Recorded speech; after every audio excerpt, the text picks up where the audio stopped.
AnnMaria de Mars. Yeah. After a stint in juvenile hall, I'm going to read your thing you wrote. Thought it was really powerful. AnnMaria ran away from her last foster home at age 15 and with a fake ID got a job and an apartment. By age 19, you had a bachelor's degree, an MBA at 21. You were the first American to win a world judo championship. Yep. Then retired from competition to earn your PhD, become a professor, quit the university to start your first business after the death of your husband. You then founded 4 companies, raised 4 children, been one of Forbes 40 women to watch over 40, a next generation leader of the International Game Developers Association Foundation. You and your daughter, Ronda Rousey, are the only mother-daughter combination in the International Sports Hall of Fame. Yeah, pretty cool, huh? What a story. Such a big honor to be able to talk to you. I've always kind of wanted to meet you and talk to you, and I've heard some of Rhonda's, just always talking about you and saying some of the things, the mindset things really made an impression on me. Wow, she says all these stories about me. I should tell stories about her. Good evening. Oh, my God. So, talk about a little bit about your childhood, You mentioned you were a foster child. How did that come about? Well, the state took us away from my parents, so it sucked. And I think that anybody who is a good foster parent is golden. I have a couple of friends who have taken in many foster kids. That was not my experience. In my experience, most foster homes are pretty awful. There are people who are just doing it for the money, or people who are doing it because God, the kind of people who give Christians a bad name. God told me to do this, and you're going to go to hell unless you go to my church, and aren't you lucky that I fed you today, kind of thing. So, yeah, I was not a well-behaved child. Let me just put that politely. And so I was always getting in trouble in school. I was always getting in trouble in the foster homes. People would say, do something. I wasn't going to do it. You can't make me. And, yeah, it was a pretty awful situation. So and now when I look back, oh my God, so much of this stuff is crazy when I think about it. But at the time, it didn't seem like I had any other choice, right? Like now it would probably be really hard to go out and just create a new person because we have computers and everything that can be checked. But back then we didn't, we didn't have the internet. We didn't have this stuff. So I went to the library and I got an index card. I went to one of those Photoshop booths and took a picture and got an index card on the typewriter and typed it up and went to a laminator machine. You could pay 50 cents and made myself an ID and that said I was 18 and went and got a job, What was your first job? I was a dishwasher at an all-night restaurant. Wow. Because those are really crummy jobs, right? And if you can't fill a job, they're not going to ask too much. It's like, yeah, you look young, but we need somebody back here. So, and then I got an apartment. What was your shift? Midnight to 8 a.m., yeah. And then I got an apartment in a really crummy part of town because paid cash. And again, where did this go down? What city? St. Louis, Missouri. No way. Yeah. Wow. It's probably some open file in the juvenile court system somewhere still. Good for me. St. Louis, Missouri. Wow. I remember driving through there. It was pretty, yeah. Was it that's Detroit. But, some rough neighborhoods. See, this is one of those things I don't really talk about that much because it was a really bad time. And I really kind of have not talked about it very much for many years because often I think people use the fact that I managed to get a college degree and get a doctorate and found multiple companies and be successful is to say it's not that bad. Foster care isn't that bad. Juvenile hall isn't that bad. Well, I'm here to tell you every bit of it is that bad. It really was awful, and I am one of the very tiny minority that got a ticket out, and I would say my 2 tickets out were I was good at judo and I was good at math. And because I was good at judo, there were some people who took an interest in me. And mentors. Yeah. And I remember I always got in trouble at school. I always got in fights. And I won everything in judo, right? So, as a kid, the local tournaments and stuff. So one day, the instructor calls me in the front of the class. Miss AnnMaria. Yeah? I heard you got in a fight at school. And I said, yeah, I did. And nobody's telling me anything, right? He says, well, if you do it again, don't come back here. So wait a minute. Whoa, back up. The judo sensei? Yes. Because everybody else, it was like, well, if you do this, we're going to kick you out of school. I don't care. I don't want to come to school anyway. Well, if you do this, we're going to hit you. Well, I've been hit before. So I think he finally got sort of the hook that if you do this, don't come back. And I'd say the thing that he did that was wise, and he was also a teacher, a PE teacher, so he probably had a little bit more knowledge of working with kids than maybe the average, judo, jiu-jitsu, whatever instructor, is he didn't pull that card often. Because I think if you do tell kids over and over, well, if you do this, you can't come back. And if you do that, you can't come. After a while, they're just going to say, screw it. Mm. Yeah. The bluff. And so it got you like, I'm not going to get kicked out. How did you start in judo? How did that Everybody asks that, and I should come up with a good lie, I always say, because the story is not very dramatic. I was a short, fat little kid with really thick glasses, and I spent all my time in my room eating and reading books. And my mom said, when I wasn't in school getting in fights, and my mom said to me, you need to join something. And my mom didn't have a lot of money, and she had 5 kids. And she somehow, one year, squirreled away enough money to buy a family membership to the YMCA. So she drives me up there, and she opens the car door, and she pushes me out and says, go join something, and drives off. So I went in, and back then, this is before Title IX, right? So lots of sports did not allow girls to join. Which is the thing that my daughters have difficulty really, really understanding. What do you mean they didn't allow girls? But that was legal. Just say, well, we don't let girls play baseball. We don't let girls run track. And then they would say, well, girls don't really want to do it. So the only sports you could join at that time were track, swimming, and judo. I mean, this is like the little town where we were. And if you're a short, fat little girl, you don't run very fast. This is in St. Louis? This is in Alton, Illinois, which is right across the river from St. Louis. Okay. So, yeah, short, fat little girl, I didn't run very fast. And I didn't want to put a swimsuit, because if you're a fat little girl, you don't want to wear a swimsuit. And I walked in, I saw the judo, and there was a woman black belt. Because the judo instructor, the same guy who told me later that I couldn't come back if I kept getting in fights, his sister had wanted to do judo. So he allowed girls to do it, because it was up to whoever was running Sensei. the fight. And by the time I came along, she was a black belt.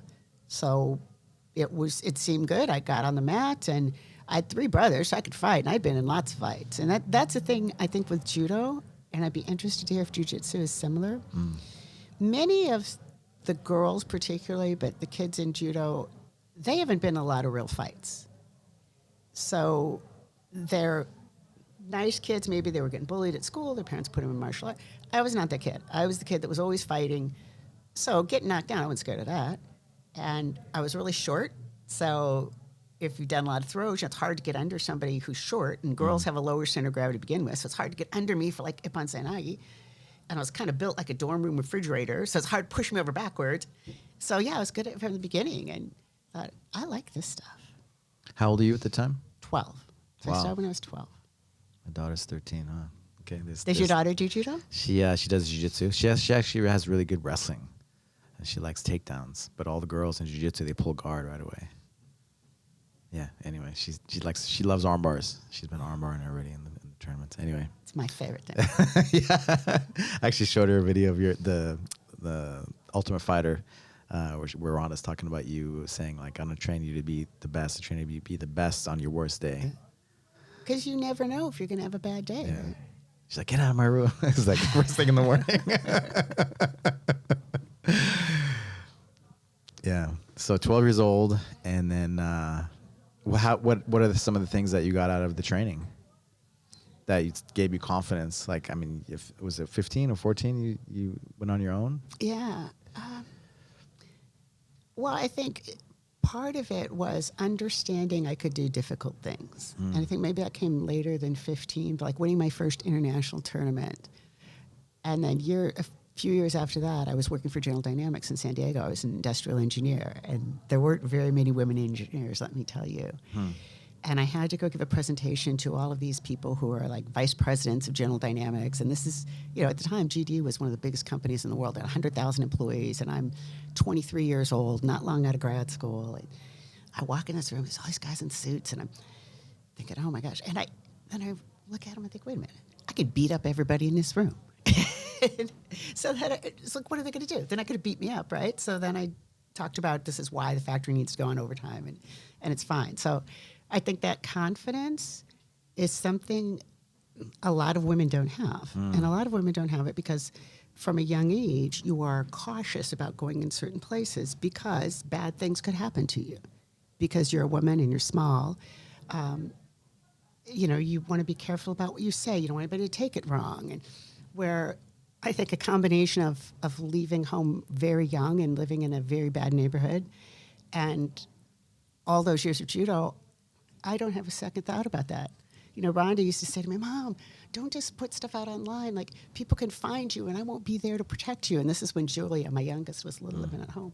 I said, honey, if somebody comes to this house when your little sister is at home, I will stab them and step over their bleeding body and finish cooking dinner. And I won't even feel bad about it.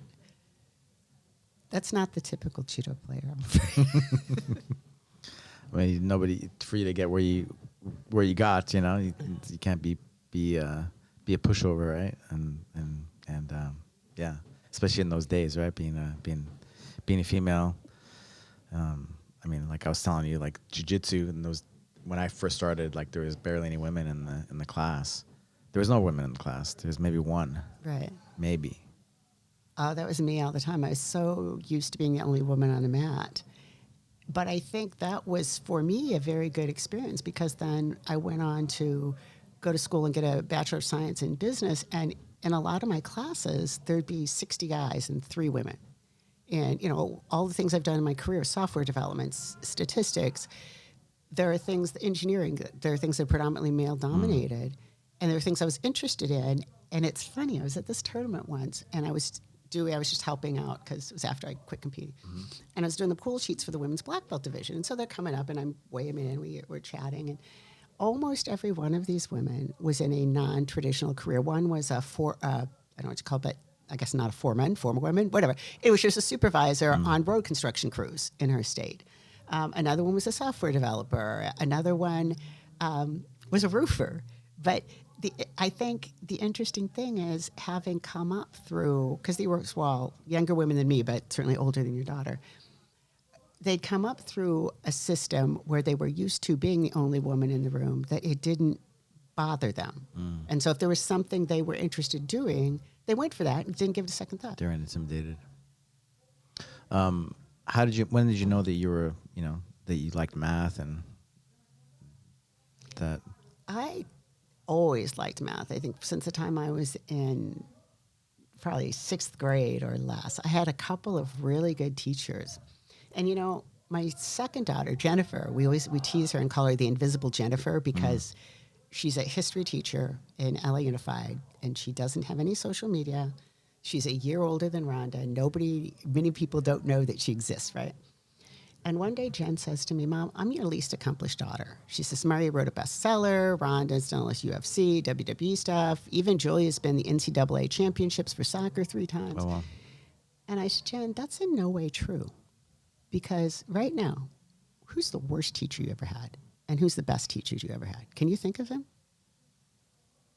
Yes or no? Yeah, for sure.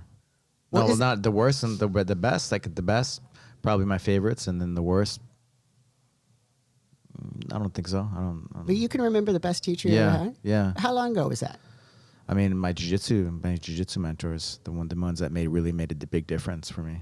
And I think when my childhood too, I remember them. Yeah. But the thing is, I can ask people who are 40, 50, 60 years old, who's the best teacher you ever had? And somebody will pop into their mind. If I ask them who was the TV star or whoever that you watched at that age, did that person have as big effect on you as that teacher? No way. So I had a couple of teachers, Sister Marion, I remember, in the 6th grade, and Mr. Cartwright in the 8th grade, and they were both math teachers. Mr. Cartwright taught algebra, Sister Marion taught math. And they just made it really clear and it seemed really fun. And the thing I like about math is... Sixth grade. Sixth grade, yeah. The thing I like about math is it's an answer, right? Because so much of life, you know, what's the best way to raise your kids? You're homeschooling your kids. Are you 100% sure that's correct? I don't know. Maybe you are, but most people, you don't know, right? Should you be teaching jiu-jitsu, or would it be better if you'd invested your money in real estate? Well, it seems right, but you're not 100% sure. What's square root of 49? It's 7. That's why I like math. Well, yeah, I know, and it makes me happy, makes me high in life, you know, just to do what I do. So I think I've chosen okay, you know. Right. But I hear you. Yeah, for sure. How do we know for sure? Right, Math doesn't lie. There's an answer. Yeah. Well, and I had a lot of issues when I was young, right? Because, I mean, I was in foster care, I was in juvenile hall, I was on my own from 15. So a lot of the things that you are socializing your children to do and not do, there was nobody around. And even when they were around, I didn't pay any attention. So I knew when I was like 20 that I had a personality that could blister pain at 30 paces, I'm telling you. So I knew I had to go into, if I was going to get a good job, I had to go into a job that they didn't care because they needed somebody. And at the time, engineering, software development, kind of the same way now. If you were good at that, as long as you showed up to work wearing clothes, they didn't care about what else you did. And over the years, I got a little better socialized, and I learned... Better socialized over the years. Yes. I haven't smacked anybody at work in a good 20 years.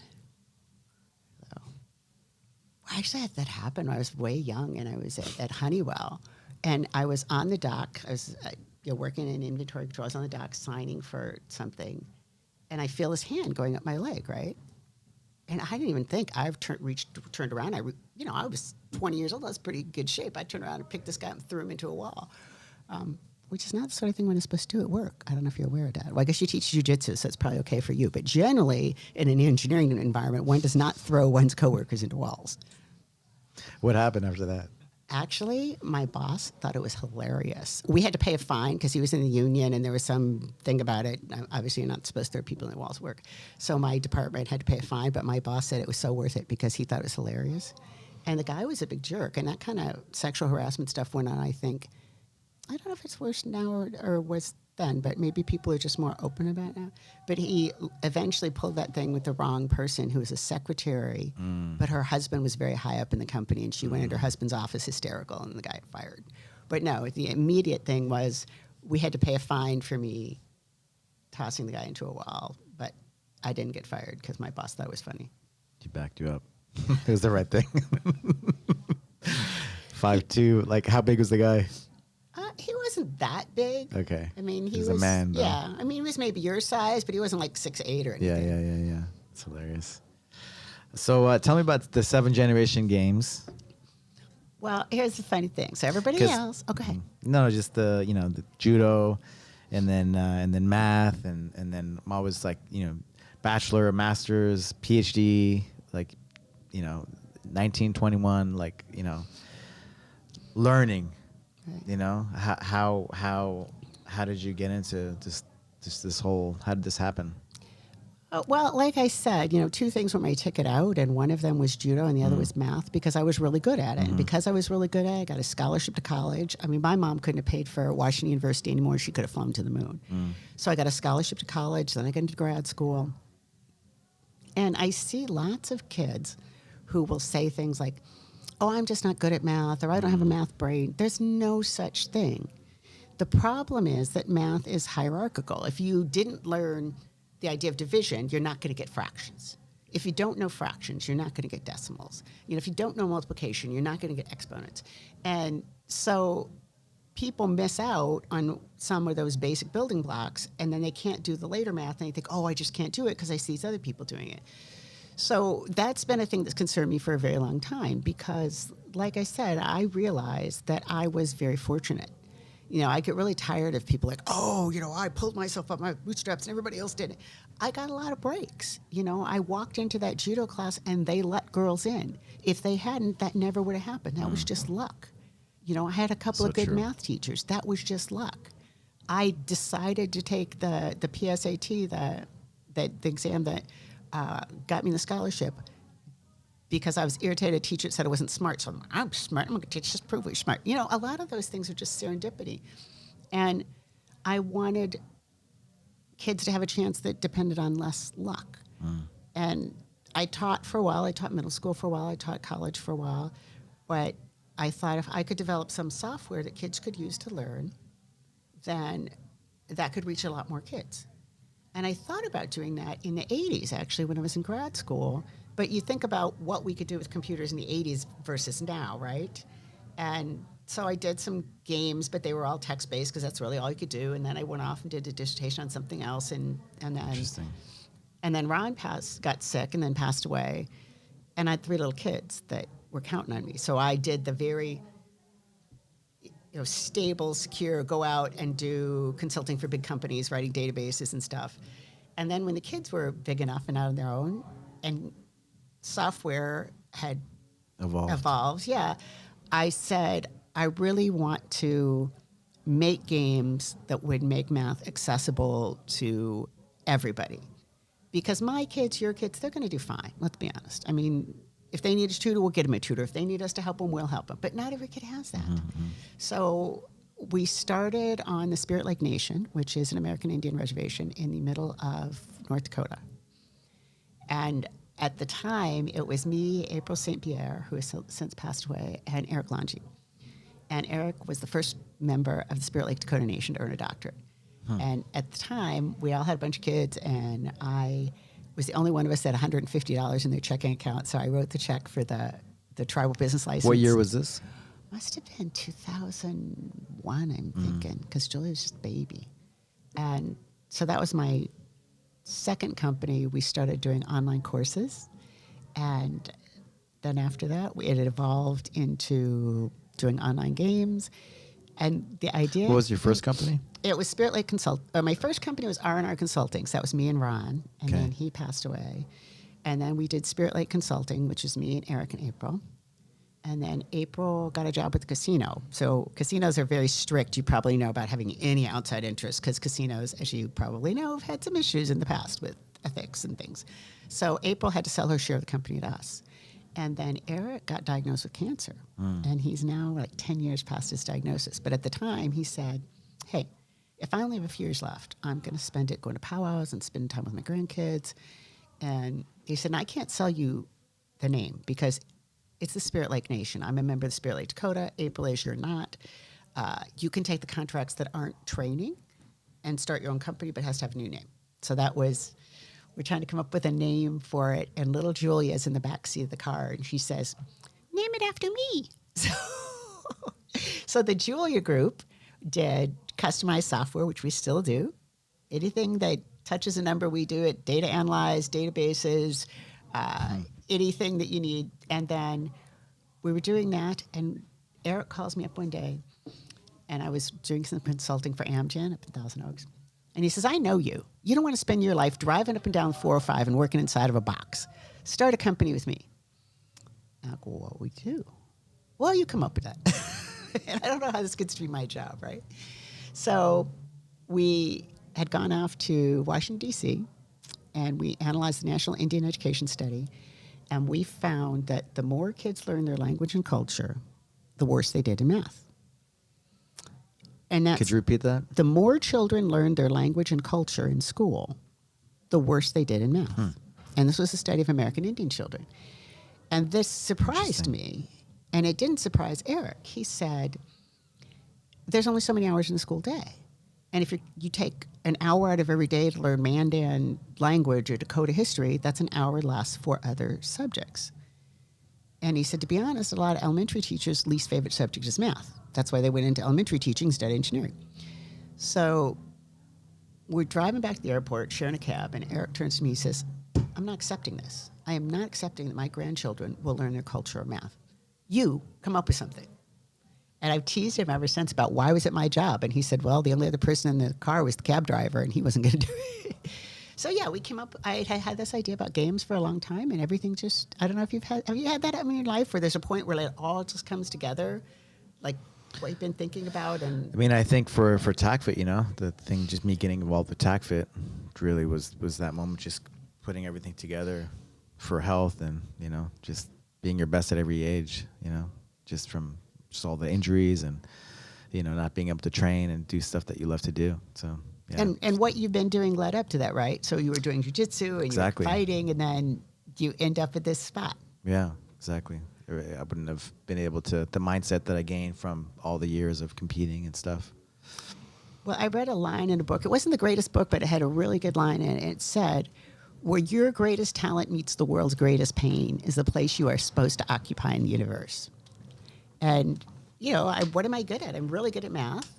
And there's a large quantity of kids who at some point fall out in the system, and then they start hating school and they drop out. And if I could intervene at that point and make it possible for them to think, I could do math. It's not that hard. Maybe I'll stay in school. My mom really wants me to.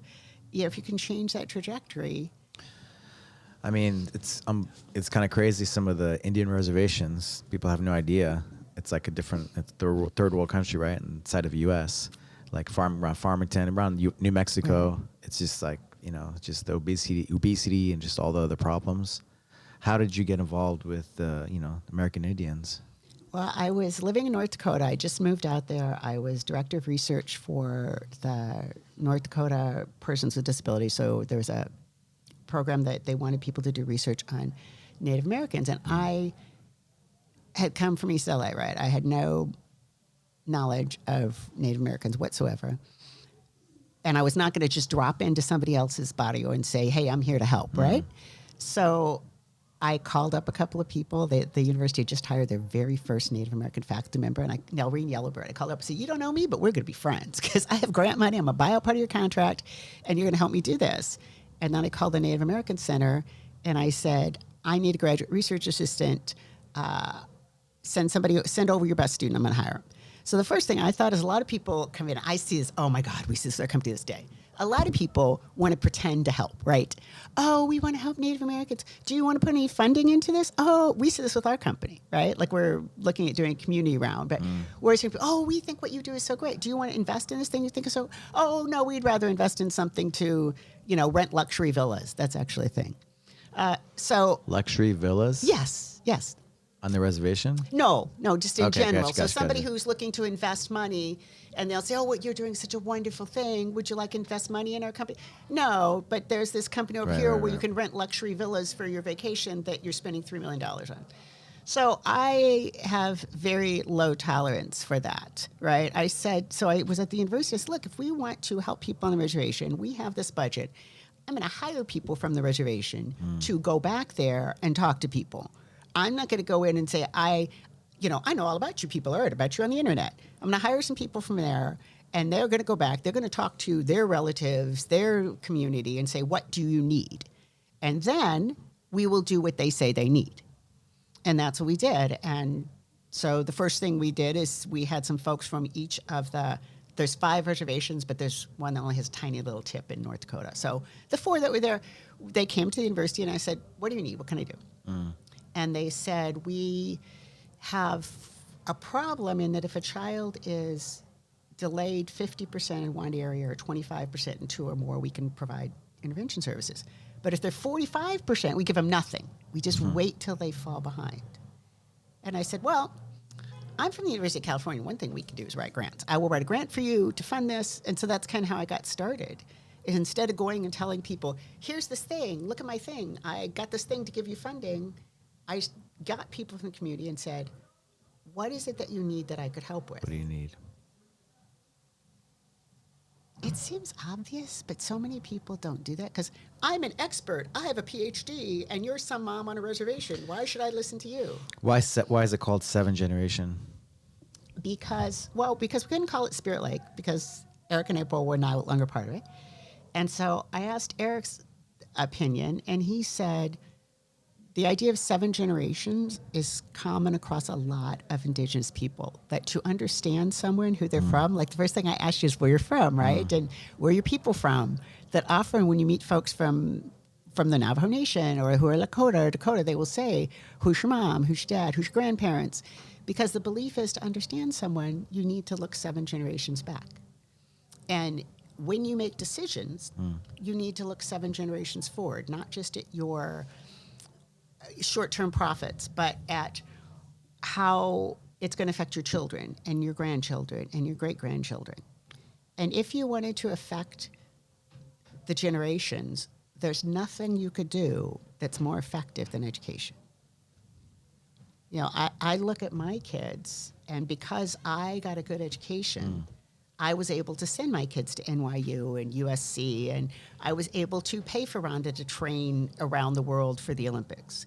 And because they had that experience, then they are able to, you know, live in nice neighborhoods and provide for their children. And so that's the idea, is that you look 7 generations back to understand a person, and you look 7 generations forward when you make a decision. Yeah, yeah. Also, because you had like your is it your grandfather was the first African American doctor? He was one of the first. He was One of not the first, but okay, he was sure. an very early pioneer in medicine, just as far as getting into medicine and being a person of color. In fact, every year during Black History Month, they show a movie about him called Before His Time. I think they made about my grandfather. What was his name? Alfred Waddell. And then you have the Latino background. So I'm always So my grandfather's mother and my grandmother's parents were all from Venezuela, which is how they ended up getting married. And I asked her about it, and she's very cute. Well, my people knew his people, and so they arranged for us to get married.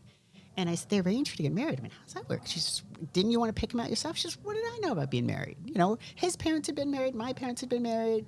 We knew his people, they knew our people. They figured we'd be good together. And so, yeah, they got married and went up to New York on a boat the next day. So you're Hispanic? Yeah. You mixed, and then what is that it? Is there other parts? Yeah, my mom is Irish, Scottish, I would think all of those yeah. things, you know. Yeah. She's, European. yeah, all the things. Okay, Irish and Yeah. probably mixed English, Dutch, Yeah. maybe. Yeah. Yeah. Do you ever do the ancestry? Rhonda did it, and you know what? She's the one person that ever did it that didn't come out with anything unknown. I mean, like, it's like you're an eighth black. We knew that, and we did not find any unknown relatives. Okay. Yeah. I did mine. I'm like 15% American Indian. Found that out. I knew that from my mom. Yeah, it was interesting. So 7 generation games, and then she started back in with your friends, and then what's the project looking now? Like, you're trying to spread the word, you're trying to get involved with you have a project in South Central Judo, Yeah. right, as well. So Rhonda actually started that judo program when she came back from the Olympics in 2009. Okay. And her older sister was doing her student teaching down at Gompers Middle School down in South LA. And Jen said, do you know anybody who would teach judo here? But we have no money. And so Rhonda said, I'll do it. So she went and she was teaching judo there. And she calls me and says, Mom, these mats are just unsafe. So It was a school? Yeah, it's a middle school. Middle school, what's it called? Gompers Middle School. Okay. And so she said, well, these mats are unsafe. So I called up. And you still have it going on today, right? Oh, yeah. Yeah, It's actually it's today, a you really said. good program. Yeah, I'm actually going to teach judo there today. And it's been fantastic. The kids who stick with the program, every single one of them's graduated from high school. And that's in an area where 40 to 60% of the kids graduate normally. So that's something that we're super proud of. We have a lot of kids who've gone on to really good colleges. Leslie's at Stanford. Williams graduated in UC Irvine. Jose graduated Cal State LA. Skylar's at Shaw University playing in the band. So, yeah, we have Lupe who went to community college, and now she's just hit me up because she's applying to get into the police department. So, yeah, the kids have done really well. How do you think the judo how it develops the brain for a child? Honestly, I don't know if it I think anything that they do, whether it's judo, jiu-jitsu, band, wrestling, if they have adults in their life who are positive role models, and not just role models, but people who can help them out. Like I said, Lupe just said, can you write me a letter of recommendation? Maybe if you live in, South Central, you don't really have too many people who can write you a letter of recommendation to Stanford. So I think having adults in your life, whatever it is what makes a significant difference. I think it could be playing the bassoon. Yeah. My cousin was a counselor for a university, and she said they say that, you know, like just one or two, one even, right, can make all the difference between one person going one way and going the other, going the wrong way. That's what my early research was on, was children who had all the odds against them and still did well. And that's the two things that came out, and probably, well, it sounds like you had a pretty good family growing up from what you said about your folks. But the two things that made a difference are a significant other, and by that they meant some mentor, somebody, it was most often a grandparent. And the next most often, I believe, I might have these out of order, was a coach. And then after that was an aunt or uncle. So I might have those two reversed. But the three were grandparent, coach, aunt, and uncle. And the reason was, in my opinion, is you might think it'd be a teacher, but often you have a teacher for 1 year, and the next year you have another teacher. But very often when you have a coach, you have that coach for several years in a row. And of course, your grandparent is there forever, hopefully. Interesting. It's just the consistency over the years. So the number one was a significant other, and the number two was some kind of talent. So if that drew other adults to them. So in my case, it was judo. I was really good at judo. And because of that, there were people, Frank Fullerton was the president of USJI for years, God rest his soul. And he wanted the U.S. to win medals. And he paid for a lot of my training expenses overseas. Bruce Toops was the director of development, another one who paid for a lot of my expenses because he saw that I had potential, and he wanted the U.S. to win medals, and that's all they wanted. And so whether it's you're really good at music, you're really good at sport, it's something that you're really good at, art, that draws other people to you who then serve as mentors. So those two things are kind of the ticket out. I talk about that a lot because I think about that a lot now that I look back and see so many of the people I knew who ended up in prison on their third strike, or now they're my age and they've got, 18 great grandkids and had, 7 kids with 5 different guys. My dad, he was adopted, and he grew up in foster homes. He passed away yesterday. Oh my God, I'm so sorry. Thank you. Yeah. And he talks about my mom's mother, who was a teacher as a in grade school when he was in some crazy times, and she was always in his business, checking in on him, what's going on in Santa Fe, small town. But he says like those her being in his business made all the difference in his life. Mm-hmm. Yeah. And so speaking with my cousin now, who was here, her granddaughter. My grandmother's, my cousin, my mom's brother's daughter. Just kind of puts it in perspective. And, I'm grateful and I love what I do because I get to, maybe not directly, but indirectly kind of create an environment, right? And where you help people be their best and be there consistently, right? For kids and adults too. Right. And those little things, like you said, being in their business make a difference, right? That people know who you are. I was also involved many years ago in a research project where we're looking at dropout from college. And really, now that I'm old, of course, when I was, my first year of college, I was 16. Of course, I was smarter than God, if you'd asked me. But now I look back at those just kids, they're 18 years old. And a big reason that kids drop out of college, they don't know anybody. They don't think anybody cares about them. If they have at least one faculty member, again, it gets back to that one person who's taking an interest. If they make friends, those are the big factors in them staying at college, not academics. Most people don't leave for academic reasons. And with the kids in our judo class, they will tell you, I'm always bugging them. Over the years. Yeah. I'm always bugging these kids. How are you doing in English? And then I will go back to the same kid. Miguel, if you're listening to this, I want to know how your English grade is, because I'll ask him today. I know he wasn't doing that well in English. He was missing some assignments. And just the fact that somebody is keeping an eye on you. Okay, chisme. You want to hear? You speak Spanish, right? A little bit. Portuguese is better, but I can. Okay. So it's one of the things I told Rhonda, I couldn't believe. She's chisme por la mañana, gossip in the morning, like the little is drinking their coffee. She goes, oh, like spilling the tea, which I had never made that connection. So my favorite WWE person now, besides Ronda, is Drew McIntyre, because I ran into him, and I was telling him, he was talking about how when, I don't know if you know which one he is. He's ginormous. Okay. I mean, they're all like ginormous, but he's particularly ginormous. And he was talking about when he was a kid that Scotland, they're not that big, it's not normally super tall people, and how when he was in school, he kind of hunched over, because a little self-conscious in middle school, but being so big. And I said, oh yeah, the girls in my judo class, Camilla, is like that. She's like 6'2", 6'3", and she's in middle school. And I said, yeah, I should get her one of your shirts, just tell her it's okay. And so I saw him last week, and he said, I have a box of shirts for all your students. I'm like, no way. I said, no, I will buy them. And he goes, no, I already have them boxed up. Just tell Travis to send me the address to send them to. So I think that kind of thing, just to know that people notice you, makes a difference, right? That just attention makes a difference, to know that you matter. Mm-hmm. Yeah. That's can definitely be thinking, talk to the coaches too, just the consistency of how powerful they are, right? Because all the years that the kids stay with us, right? Hopefully. Yeah.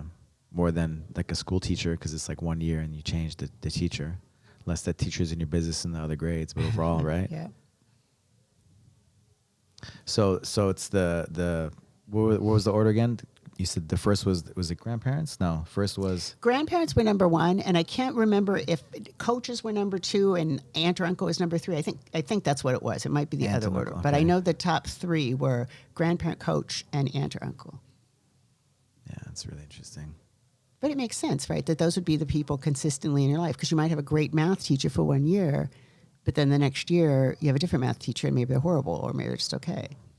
Yeah, and then just caring, right? The whoever's the coach, or like, yeah, I mean, that's how they make the difference, right? You feel that. Oh, my grandmother was definitely all up in my business, let me tell you. I lived with her for a while when I was young, and I remember then when I was before every tournament, I would call her, like before every big tournament, I would call her up and tell her I was going to compete, and she would go to mass and light candles for me, because Nanny's very religious. And it got to the point a couple of times I didn't, and I lost. I almost always won, right? So it got to be such a superstition that when I was going after the world championships, the coach said, "Did you call your grandma?" And I said, "No, it's back then you had to have payphones," and him and the other coach give me like all these quarters and go, "Call your grandmother." Wow, payphones, huh? People have no idea. The kids these days getting old. To call it internationally, right? In those you days. know, quarters.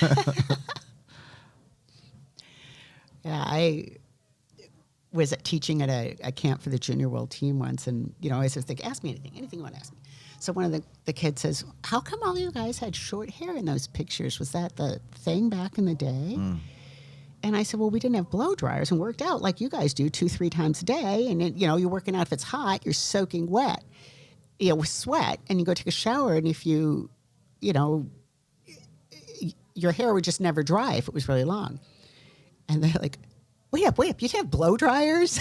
They just acted like that was something from the Stone Age. I just lost my question. So going back to the 7 generation games, like the fact that they're all games for learning, right. Math, why games? Because I believe nobody learns from software they don't use. And so much of educational games were either really bad education or really bad games. So I don't know if I can swear on your thing, so I might have. Okay. So I'm in this school, an alternative school, right? Kind of school that I got sent to. And they had this stupid program. And there's a question like, what is 3 times 8? And if you say 24, then you see an alien hit a golf ball. And then it says, what's 4 times 9? If you say 36, you see the alien hit a golf ball again. I'm looking at a teenager doing this, and I look at, and I just came out. I said, that looks boring as fuck. And the kid says, it is. So I'm thinking, what could you do? I mean, math is interesting. Life is interesting. So how about if you made a game where it really fit in there? So, for example, one of the games we did, Fish Lake, your kids should play it. They would like it. I swear. We could go down and show them. You learn about the Ojibwe migration. The Ojibwe people, 500 years ago, nobody knows why, they used to live in what's now the Maritimes in Canada. And they packed up everything. And this is before horses were brought to America, right? So they walked from there to what's now the middle of the United States, North Dakota, Minnesota. Nobody knows why. There's a lot of speculation. One is maybe they were running out of food, their population was growing, and there's a prophecy about where food grows on the water, which is wild rice, right? Mm-hmm. So the game starts out with that, and then there's a math problem. Is the fishing really getting worse? Now, you could wait until the end of fishing season, but then if there's not a fish, you're starved to death. So that's not a good solution. So let's look at if this fishing spot last year, we caught 125 fish, 25 of them were over a foot long. And so far, we've caught 16 and 2 are over a foot long. Is the fishing worse or not? And so that's an equivalent fraction problem. If you don't know how to do it, you can click help. It'll tell you this is how you solve it. And then if you get it right, you can play the game and you canoe down the rapids, and then it comes up with another problem. And so problems are presented in real context. It's like a interactive game. Like, my son, like, not that I want him, I want him to be. I like that he focuses on like the Fortnite, mm-hmm. like a Fortnite game, and he's like so focused for hours. You talk about school, and he's like can't pay attention, right? So making something like that, right? That's merging those two things, where it's cool, and it gets them focused. And you have to make things that interest kids, right? Mm-hmm. And like I said, so many educational games are not very interesting. And then you have on the flip side of that games that are fun, but they're not learning anything at all from them. And some of these games where they build things, and that's nice. It's like, oh, well, they're learning engineering. Really? Because I used to be an engineer, and I don't think building something like that, really, you have to have a foundation, and then you build stuff up. But I don't think it teaches you any more than playing with Legos, right? I mean, I played with Legos a lot, and it didn't really help me in math. It was fun. So we try to put together actual math and make it fit into the game. And because a lot of history, Latino history, Native American history, is not taught in school, it gives them an opportunity to learn that history as well. And even the history maybe about the Maya. You merge the two things. Exactly. Because every game needs a story, right? So why not make a story about the Ojibwe migration? Why not make a story about how the Lakota were the horse people? Are you trying to get into? Well, there's so many tribes, right? But are you trying to? I guess you're trying to, whatever comes up, right? Like Latinos, African American, to get those two pieces to merge, so they become great at both. Because we have like our little learning center downstairs.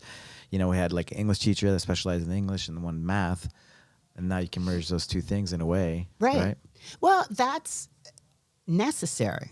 Because when you look at schools where kids are, say, a year behind or 2 years behind, especially with things that happened during the pandemic, mm-hmm. how are you going to bring them up 2 years in 1 year?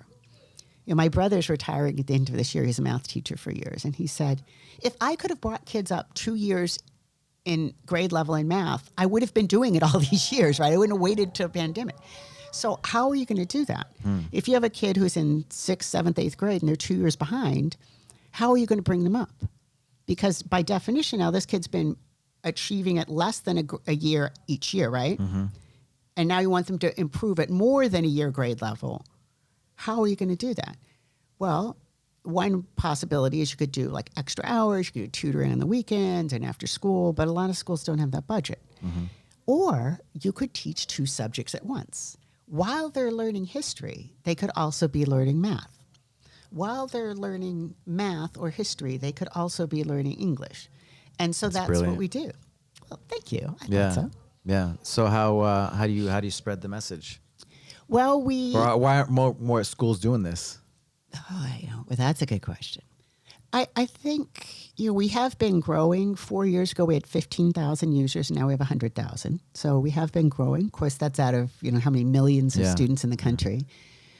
One reason is, I want to be completely fair. Teachers are tired. They're exhausted. They're overwhelmed. You look at the last 2 years, nobody who teaches 5th grade signed up to teach online. That's when I do teacher training. I said, especially during when schools were closed, I said, let's be honest here. Nobody on this Zoom call, when you were asked 5 years ago, where do you see yourself 5 years from now, got the answer right. So you have teachers who all of a sudden were expected to go from teaching in a classroom to teaching online. And many of those teachers had like a day's notice. On Thursday, they were told, come Monday, you're teaching online. The kids didn't have laptops. They sent home worksheets. So they had a year of that or more. And then once the kids got laptops and they got the software, then they had to be teaching their regular math, history, English, whatever, and bringing everything online. And then all the kids came back. And so it's been just a couple of years of chaos for teachers. And like I said, the thousands of teachers who have, in the middle of all that, adapted new curriculum with us are amazing. So it's just, I think one reason is teachers have been just so flooded. And then you have idiots coming and saying, you're teaching critical race theory. Oh, for God's sake. Nobody's teaching critical race theory in 7th grade. You know, they're trying to teach the kid algebra. You know, I hear all this stuff about how professors are radicalizing people. I teach how to do an analysis of variance. I'm not radicalizing anybody. So then they have the same thing. They have people from the outside coming in and screaming at them. And so I think part of it is teachers are just overwhelmed. And it's been growing, you know, month by month by month. Technology can solve a lot of these problems, huh? If it's good technology. Right, the right technology. But then also schools have been sold a bill of goods often. People come in and they're, this is sad but funny. I was meeting with a venture capitalist up in Silicon Valley. And I'm telling we did a study, one of the very few people who actually looked to see, do these games improve kids' math scores? So we had an experimental group and a control group. So the experimental group, they played our games 3 times a week. And the control group just did their regular math curriculum. And at the end of 10 weeks, the kids who did the regular math curriculum, their math scores went up 10% because they're having math class. And the kids who used ours, their math scores went up 30%. So we did it again the next year. And he says, why did you do it again the next year? And I said, because we wanted to make sure we were right. That kid and he said, well, what do you care? You have results, you should go out and market it. And I said, because those kids will never get 5th grade back. You know, if I'm wrong, maybe it was just those teachers in the intervention group were better. I mean, there are three or four classrooms. Or maybe they were just better classrooms or whatever. And he said, what do you care? Are you some kind of communist? And so I have that attitude about I actually do care if the kids' math scores go up and they do better. But there are many companies out there that don't. And so school districts are rightfully skeptical. What was the second year? What were the second year they went up about 25%. So it was not as good as the first year, but you wouldn't expect it to be identical. I mean, they're different teachers in a different school with different kids. Interesting, yeah, because you care. That's what it comes down to, right? Well, you know, everybody who co-founded this company was making a lot more money working for big corporations. So we didn't do it for the money. Now, we really want our investors to get a good return on their investment, and I feel super grateful to the people who invested at an early stage because they took a bet on us, and they invested money in games that would help kids, whether they're homeschooled or on American Indian reservations or in South LA, as opposed to investing it in things that bring, and I'm not making this up, you know, warm cookies and milk to, you know, software developers in Silicon Valley. So, you know, we want to make a return on investment to our investors. But I believe that you can, kind of what you're doing, I believe that you can do good and do well at the same time. You know? So what are some of there's lots of games on the site. I saw, how many games do you guys have currently? We have 20, and 17 of them are focused on math, and then 3 of them are kind of marketed separately because they were done for a specific project for kids whose parents are in treatment. And so those 3 are under the Strong Mind, Strong Body Foundation, and they're looking at things like making a safety plan, domestic violence, and getting information from students on like depression scores, adverse childhood events. So they're more for people working in therapeutic settings. High-risk kids. Yeah. So we have 3 of those, and then we have 17 that are focused specifically on math and social studies, and every one of those has either a focus on Latino history or Native American history. And we don't go into communities and say, have us make something for you as far as the indigenous communities. Now, we might go to a corporation, and we've done that, and say, hey, you do these great books that you used to teach in school. We can make a game for you. So we'll do it to a corporation. But I feel like for a lot of indigenous communities, they've had enough of people helicoptering in to help. So everything we do that's in Lakota, Dakota, Wasco, Navajo. We've had people from that community come to us and say, we would like you to make a game. That's how you got involved. That's why there's 17 games Right. with American Indians and Right. Latino. And then and the interesting one about some of the Latino ones is it started out, I had a teacher in Missouri say to me, I have children that come into my classroom every year and they don't speak English. They only speak Spanish. Their parents are farm workers or whatever. And I don't speak Spanish. I'm in a town of 6,000 people. We have no bilingual curriculum. I went to, Missouri Baptist College or somewhere, and came home and married a farmer. I have no experience in bilingual ed. I don't speak Spanish. No one in my district speaks Spanish. And I tell the children, well, just sit here and watch what the other kids are doing. And she said, I know I'm not doing right by those children. Is there anything you could do? So that's how we started our bilingual games because, most of us in our company speak Spanish. So we have voiceovers and the student can click a button and it will switch the text and the voiceover to Spanish. Because a lot of kids you grew up in New Mexico, you probably know this. A lot of kids, maybe they hear Spanish at home, but like me, I never had any education in it, right?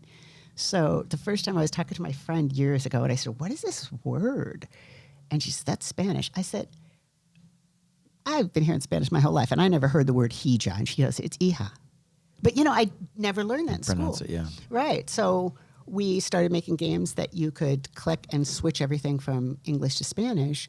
But the teacher that doesn't speak or read Spanish, they can see in English, this is what the student's learning. And, so that's how we got started on it.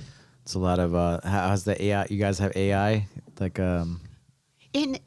In some sense, and it's pretty fun. So, for example, I spent a lot of time with math, teaching math, and so on. So you see the kind of the errors that students would make. So, for example, in Spirit Lake, the game, you're chased up a tree by rabid wolves, and a math problem pops up and says, Hokushinato's just a boy. He can't hit a wolf every time. He takes, about 1 out of 5 arrows hits a wolf. And there's 7 wolves. How many arrows do you need? And so the correct answer, of course, is 35. But if they put 12, then the program pops up and says, that is incorrect. Did you maybe add instead of multiply? And it's so funny to watch because they'll be, I did. How did it know that? So we do try to have, obviously if you put 4,082, we don't have anything, but we do have programmed in the common types of errors students would make for a problem, and then explaining not just that it was wrong, but what the error was they made. How do you it's a lot of money, right? To the programming and programmers, right? You have program all over the world, or No, everything we do is done right here in the United States. Okay. And we are very proud of that. We actually have one person in Chile because Startup Chile funded us. We did have a couple of people there that were funded by because we got money from the Chilean government to open an office there. But no, when it started, my husband and I were the 2 software developers, and we wrote every line of code in there. And now we've got 3 others. So we write it all. And yes, it costs a lot of money to make a good game. And that's why so many games out there suck. And for us, the first couple of years, me, Maria, and Dennis, the 3 co-founders, all worked for no money and just lived off our savings. And then we started making enough money that we could pay ourselves some. And so it went from making no money and putting money in to probably when you start up was the same way, to not having to put money in but not making any money, to making a little bit of money and being able to hire people. And so we've been growing. And what are some of what would you like to see, like the growth, like what would you like to see happen with these games and with 7th generation? The thing that we're doing right now that's super cool is because we made all these games, we're continuing to make games, of course, for anybody that wants to pay us to do them. We're not doing porn, but we have some limits. But the other thing we've been doing that's super, super cool is building a platform so it's way easier to make games. So we can make them, and this is obviously proprietary and copyright and all that. We can make them much faster and cheaper than other people because over the years, think about, do you ever do a blog or anything like that? I have some. Yeah. Okay. So if you think about like WordPress, something like that, how easy it is to do a blog. Well, back when it first started, if you were going to do a blog, you had to code in HTML, you had to code it CSS, you had to create your own database, you had no PHP, you had no SQL. And now you could just log in and make a blog. So that's what we've got with these blocks that we've been making that makes it that much easier to make games. And so what we're doing is on two fronts. We're making more and more customized games. We've got one coming out in a couple of weeks. We've got a couple more just waiting for the client to sign off on them. And at the same time, we're building these blocks that we're going to license to other people so other people can make really good educational games. Because I don't think I have a monopoly on all the good ideas in the world. Mm-hmm. So allowing others to use your system, your what's the word? Your platform, the structure that you guys have built over the years. And so then we're looking at probably in the next few weeks of doing community round. I don't know if you're familiar with those because I definitely was not. Community round, so people around the community to invest in the project. Oh, see, now you knew more than me. Because I mean, I'm learning. Well, because somebody came to me and said, "You thought about doing a community round?" I was like, "What's that?" Well, because friends, like the close, like 50 friends and family kind of thing. More like than that. that. Well, Just a round of investors. Yeah. So the first few rounds, we did a couple rounds of investment. Most of the money we brought in, which is over $2 million, has been in federal research grants or contracts from agencies that say we want you to make a bunch of games. But we did a couple of very small investor rounds, and as to invest in a company, all these things I learned later. To sort of invest in a company, you have to be a accredited investor. You have to make at least $200,000 a year, or have at least $1 million in net worth, because they don't want some scam artist going to grandma and whoever in the neighborhood and taking their money. But then the thing is, you can't invest in what's going to be the next Facebook or Apple or whatever because you're not an accredited investor. Well, you probably are, but you know what I mean. The average Joe. You have to have some kind of education, the certain things, So with community round, you have someone else, you have some organization that does the whole scrutinizing of your company. And they basically sign off on, we examined all of this and you can invest in this at $100 or $1,000 or whatever. Like normally for us, the minimum investment is $10,000. But a community round lets people from the community invest. And the reason I think it's a good idea for us is I think we do really good things. A lot of people like our games. We've doubled in users and then doubled again and doubled again. But a lot of people who are venture capitalists, they don't care about any of that. All they care is how much money I'm going to make. And I think a lot of people in the community would like to make money, but they'd also like to feel like they were doing something to make the world a better place, which is not the typical venture capitalist view. You have to get the right partners, right? Yeah. That's a selection process, right? And its own, unless you have your community already building that, right? Yeah. And the funny thing, and I truly believe this, that if you do good, it comes back to you. Maybe not at the end of the day, but it comes back to you. So here's how this happened, because we had some college students come to us and say, we need to do this research project for school. Can we look at all the financials of your company? And I think a lot of companies say no. It's like, we're college students. Well, sure, kids, you can do it. So they did this study, and then their professor said, oh, this is so good. You should submit it to this national competition for finance. So they submitted it. They made it to the finals. And then Wharton Business School, where they go to school, said, well, we think this is great. We want to endorse this as submitting it for a community round. And then they came to us, and that's how it happened. When you give, you receive. Yes, I totally believe that. Don't you? I do. I mean, I think that's the story of my life, really? In a way.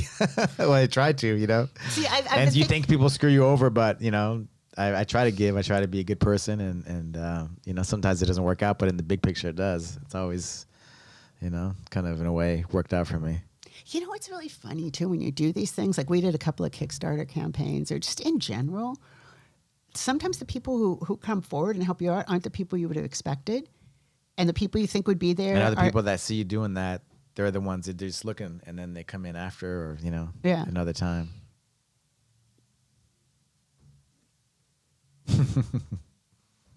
Didn't mean to interrupt you. No. Yeah. No, I was just thinking about starting back with the podcast we used to do. You would be a good guest. See, I would like to interview you. Yeah, I'd love to. Be an honor. Yeah. So how did the Santiago Chile office. You said they how did that happen? How did the Chilean government That was get so involved? awesome. So Startup Chile, I don't know if I think they still do this. So every year they do a competition and they will fund 60 companies from around the world to come to Chile. And they cover all your expenses. They give you free office space. They will give you money to hire employees. They will handle all the visa, everything. And so we applied and we were selected.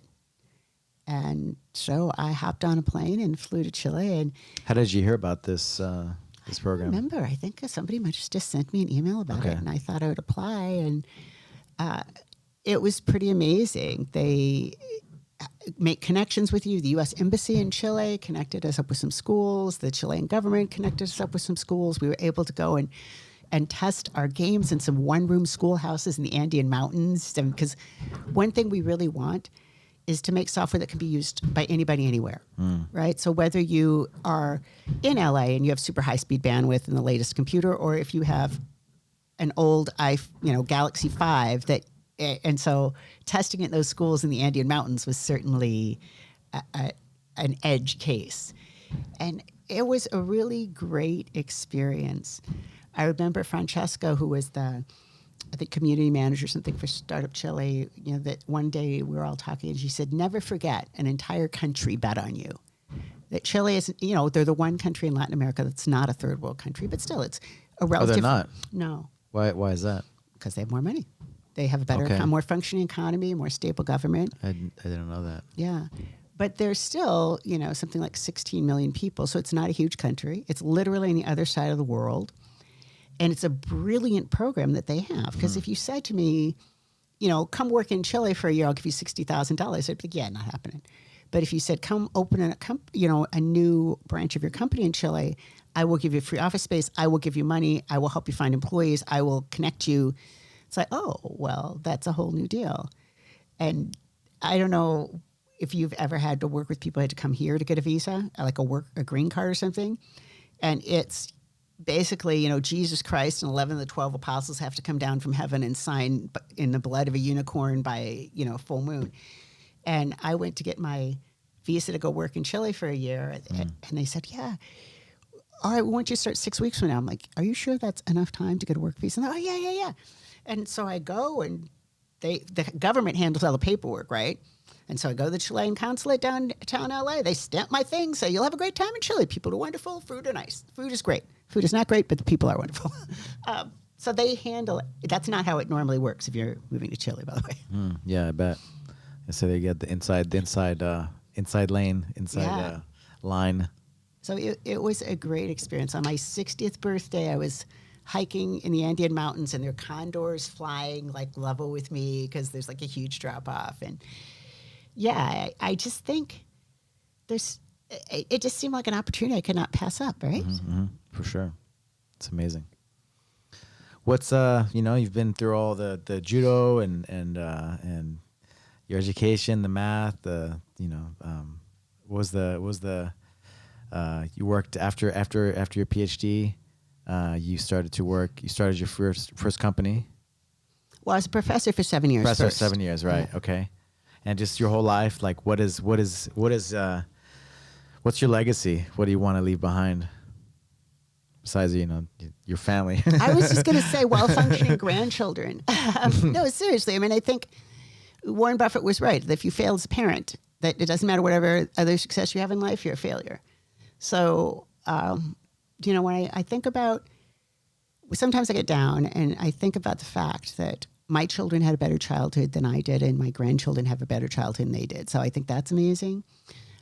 With the company, I would like to scale it up so we do become like the WordPress for educational games, because I think so many people have a story to tell, and games are a great way to tell them. That is some days it feels like pushing water uphill, because like I said, there are a lot of people, there's a huge lot of talk about education in this country.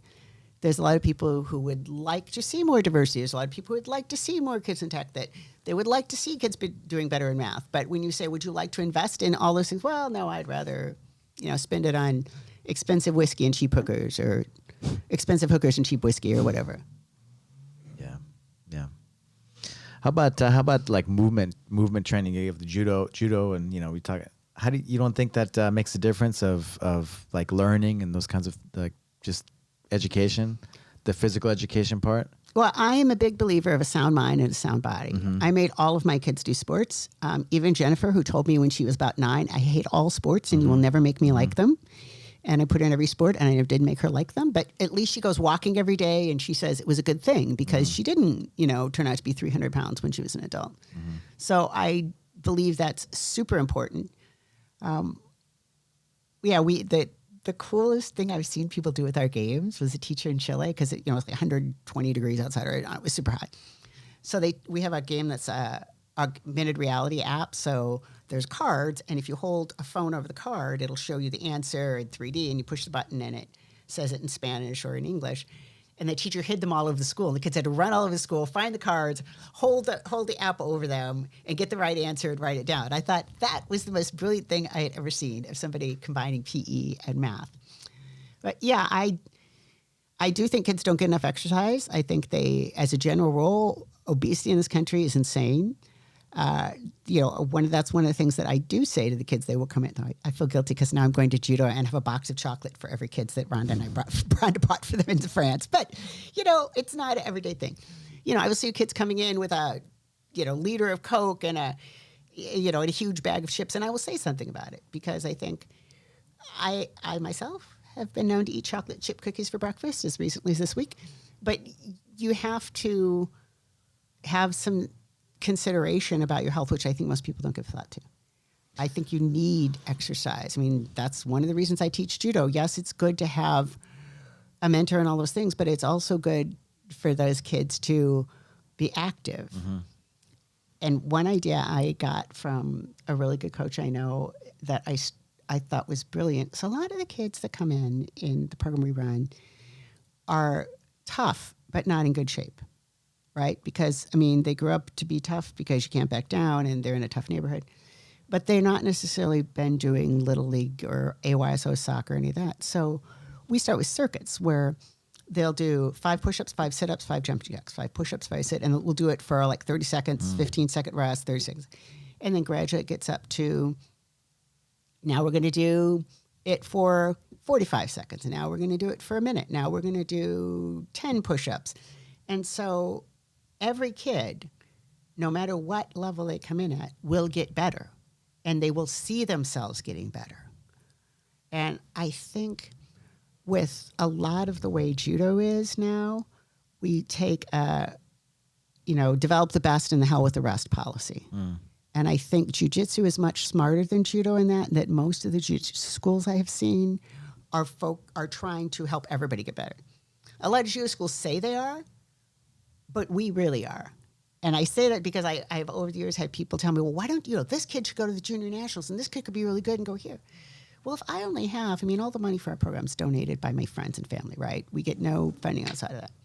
So if I've only got $10,000, right, I can send one kid to a bunch of tournaments, or I can take 10 kids and we can go to the Freestyle Judo Nationals in Kansas City, and then we can go to Washington, D.C., and do a judo camp there and visit Georgetown University. So I think that kids need that activity. But every kid needs it, not just that kid who's going to be on the Olympic team. Yeah, that's it. Yeah, because you want 3 people, you can have 30 people, right? Make a difference in 30 people's lives. Now I sound like a communist again, don't I? I'm with you. And that's great because your background with Judo and, it's not just the tournaments and it's much bigger than that. Just a small part, but everybody can benefit. Like you made your daughter do the one that didn't want to do any sports, Judo, right? Right. Well, yeah, and Jen could have, that's the thing. It's not just talent. Jen could have been as good as Ronda, if not better. Mm-hmm. And it was just not her thing, but she's a fabulous teacher. And, the schools where she's taught love having her. Her students love having her. I was at a store and I'm, signing a credit card slip and somebody says, Rousey. She says, are you Miss Rousey's mother? And my daughter had her in school and she was the best teacher. And I was really sad when she transferred schools because I was hoping my other daughter could have her. So, yeah, I really believe that every kid who walks on the mat is somebody's child. Mm-hmm. And they deserve the same attention I would give to my child.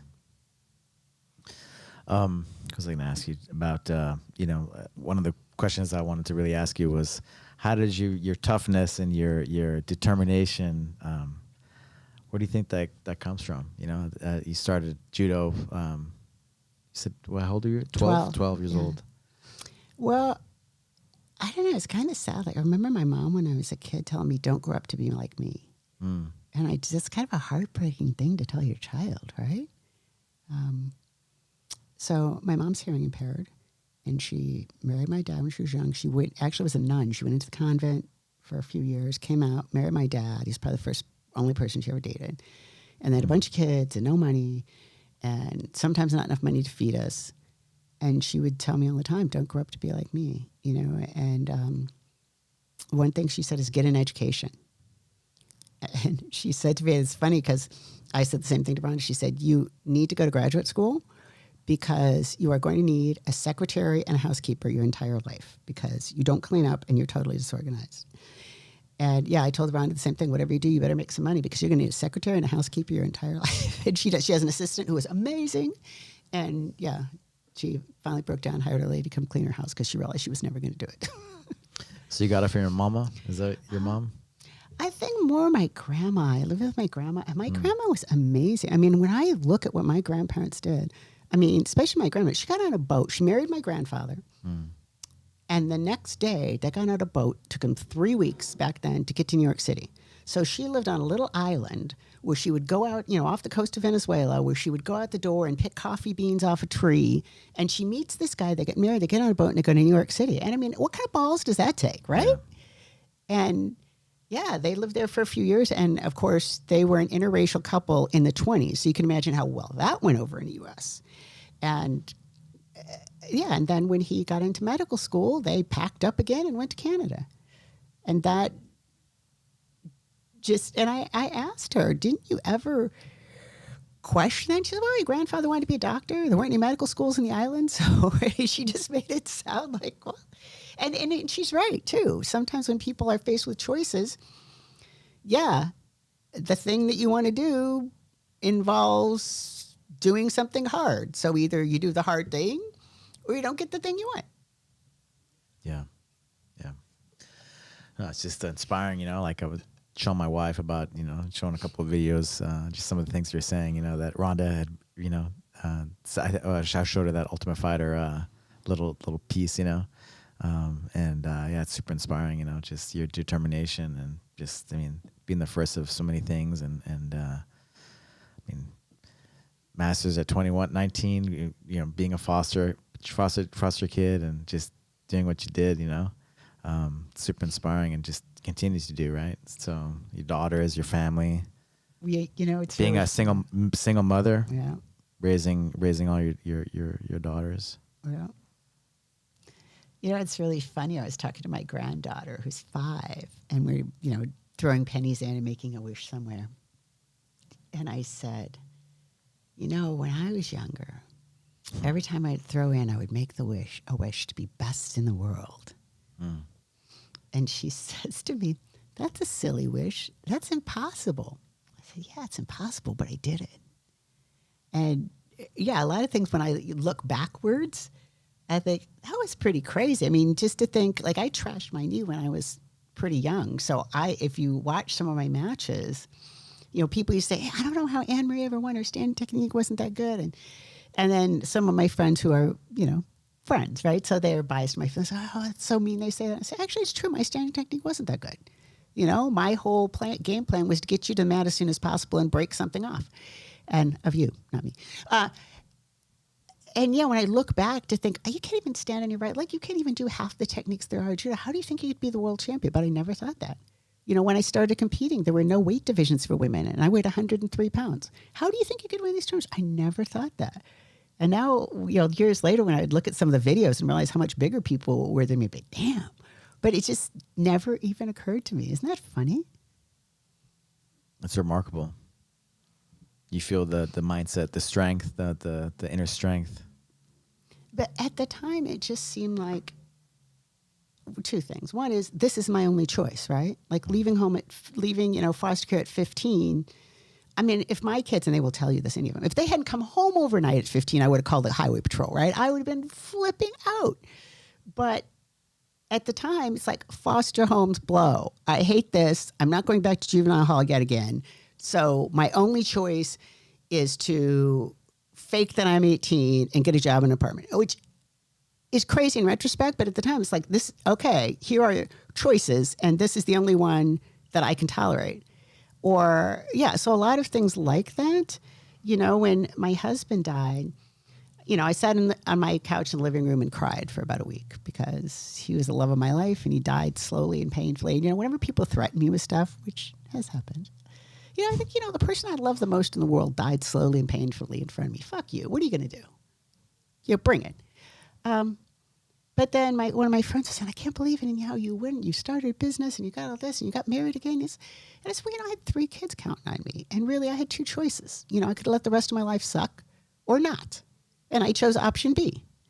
And like I said, a lot of these things in retrospect, it's like, that's crazy. How'd you do that? How'd you pack up 3 kids and move here and start another business? But at the time, it seemed kind of like there's only, you know, there's a few choices and this is the one that sucks the least. So no matter how hard it is, I'm going to do it. And then the other things, like sometimes and I bet this happens to you too, right? You go to some event and they announce you and it's like, and you won this and you won that, and you did this and you founded this company, you have this podcast, you do those things. Wow, it's a lot of stuff, right?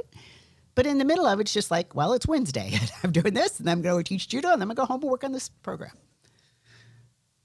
Yeah. How did you end up in California? We're talking about the weather, how you don't like the cold. Being in North Dakota. I ended up in California twice because I'm an idiot. Because I should have stayed the first time. Yeah, I was working for Honeywell in Minnesota. And General Datax, later the person in HR told me they did this deliberately. In February, they flew me from Minneapolis to San Diego to interview. So somebody had given them my name. They were looking for engineers. And they flew me out to San Diego, and it was 140 degrees warmer. It was 70 below with the wind chill factor in Minneapolis, and I got to San Diego and it was 70 degrees. I'm like, I'm down. Here's my salary requirements. I can be here Tuesday. So I came out for work, and I worked here for years. I trained here. My judo club was in East LA at Tenry Dojo. And then Ron and I got married, and I went to grad school. And all these other people, they have plans, right? Like, my graduate, and I planned on getting my doctorate here, and I planned on, you know, having my children after I was doing postdoc. And yeah, I planned on having my children when I went to the doctor, and he said, ma'am, you're pregnant. And then I planned on having a baby. That's how my family planning went. And it's the best way. I don't know. You're like me. We got a bunch to get all at once, right? So yeah, I married Ron Rousey, and I was working for General Dynamics, and they said, you can't work, you know, the anti-nepotism rule. So he was like high up in the company. He said, to get a different job. And he said, well, what do you want to do? And I said, well, I always liked school. And so I applied to graduate school at the University of California, just because it was down the street and I had no real plan. And I went into applied statistics because I liked math. And then when I graduated, since Ron had, you know, I had it pretty good for a doctoral student because he had a good job. We had a live-in housekeeper, you know, not quite like the starving grad student. So I said, well, we'll move wherever you want to move. Because at the time, the job market was much, much better for faculty members. And never occurred to me he would want to move to North Dakota. But he grew up out in the country in Oregon. So I took the job there and was there for 7 years. And after he had passed away, I met my husband, Dennis, who was living in Santa Monica. So he talked me into marrying him, which he says to this day is the only argument with me he has ever won. Cool. It's nice. I got to meet Rhonda from because you guys were here, right? Because you lived here, and what a remarkable life. And congratulations on an amazing family, successful, and you know, amazing family. What a story. And so great to meet you. Well, you too. I've heard so many good things about you from Rhonda, so I'm glad I actually got to meet you in person. Yeah. What a big pleasure and surprise too. So thank you so much. You're very welcome. Thank you.